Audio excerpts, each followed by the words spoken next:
Buenas tardes. En esta oportunidad le vamos a hablar sobre el control de gestión, en cuanto también pertenece a esa asignatura. Mi nombre es Adela González. Y cómo medir el control de gestión, la fase del control de gestión.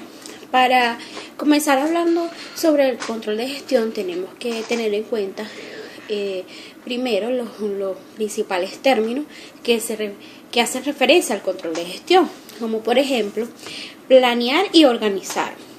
¿Qué se debe hacer y cómo se debe hacer? Poner en práctica lo planeado, desarrollar cómo se planeó, evaluar los resultados, mejorar los procesos, evaluación de desempeño, establecer estándares y criterios referentes al control de gestión, sugerir acciones correctivas, los resultados se revisan y se evalúan, tomar medidas correctivas, establecer nuevos planes, porque para eso hay planes operativos, estratégicos, entre otros. También tenemos que tener en cuenta detectar las amenazas o riesgos que tengan. Es importante hacer mención en cuanto al que el control de gestión es muy importante para todas las organizaciones. ¿Por qué? Porque con control de gestión podemos tomar decisiones, podemos ver qué estamos haciendo mal, podemos realizar o diseñar estrategias, prácticas para el mejor continuo del control de una gestión.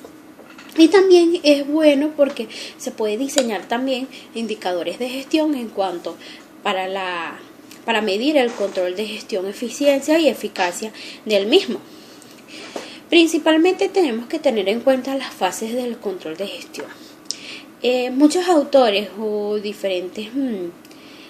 diferentes libros establecen diferentes fases que a la final son las mismas fases que voy a mencionar ahorita. Por ejemplo, según González 2002, en su libro de control de gestión, habla de que la primera fase del control de gestión son las acciones simultáneas que se dan.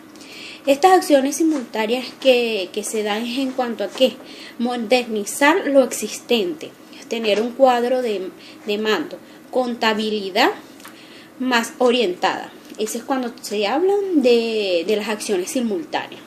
La fase 2 se puede hablar también, si en la primera fase hablamos de acciones simultáneas, en la segunda fase podemos hablar de acciones simultáneas también. ¿Pero en qué sentido?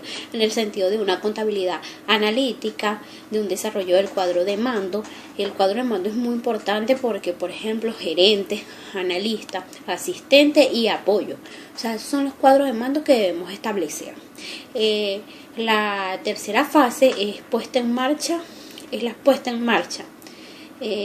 ¿Qué se establece con la puesta en marcha? Elaboración de presupuestos, realización de estados financieros, realización de estados de resultados y ganancias. En eso se puede hablar. La fase siguiente se puede hablar de extensión del proceso presupuestario.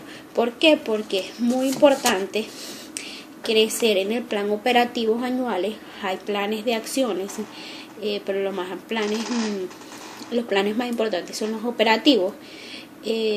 La otra fase es concordancia con el tiempo, que son los planes estratégicos y operativos, presupuesto de un año. Si estamos estableciendo por un año, en ese año tenemos que ejecutar lo que solicitamos. La otra fase es integración formal, que son los resultados y fortalecimiento de los centros. La otra fase es delegación de responsabilidades, llevar un sistema de seguimiento, orientación en resultados. Y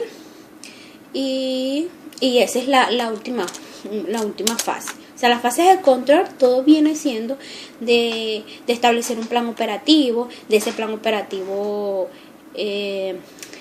ejecutarlo en el año que lo estamos solicitando, establecer los estados de mando, elaboración de un plan estratégico y operativo para la mejora continua del control, porque las fases de control de gestión es que ayuda a maximizar las amenazas existentes en una gestión.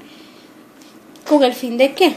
de maximizar su rendimiento, su eficacia o eficiencia de los recursos, tanto presupuestarios, financieros y humanos que estén.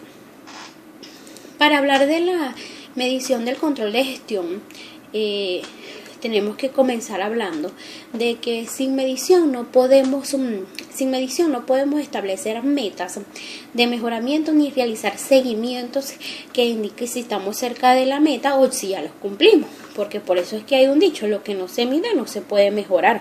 Pero la medición es muy importante porque tú, a través de la medición, tú puedes tomar decisiones.